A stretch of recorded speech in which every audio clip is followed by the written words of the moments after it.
بسم اللہ الرحمن الرحیم۔ استاد احمد حسن یعقوب نے کتاب نظر عدالت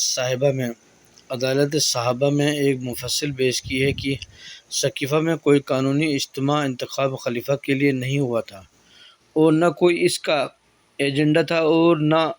1.25 صحابہ کی بستی میں سے 10-20 ہزار افراد جمع ہوئے تھے، بلکہ سعد بن عبادہ کی بیماری کی بنا پر انصار عیادت کے لیے جمع ہوئے تھے، اور بعض مہاجرین نے اس اجتماع کو دیکھ کر یہ محسوس کیا کہ کہیں خلافت کا فیصلہ نہ ہو جائے، تو بروقت پہنچ کر اس قدر ہنگامہ کیا گیا کہ انصار میں پھوٹ پڑ گئی، اور فی الفور حضرت ابوبکر کی خلافت کا اعلان کر دیا، اور ساری کارروائی لمحوں میں یوں مکمل ہو گئی کہ سعد بن عبادہ کو پامال کر دیا گیا، اور حضرت ابوبکر تاج خلافت سر پر رکھے ہوئے ثقیفہ سے برآمد ہو گئے، اس شان سے کہ اس عظیم مہم کی بنا پر جنازہ رسول صلی اللہ علیہ وسلم میں شرکت سے بھی محروم ہو گئے، اور خلافت کا پہلا اثر سامنے آ گیا۔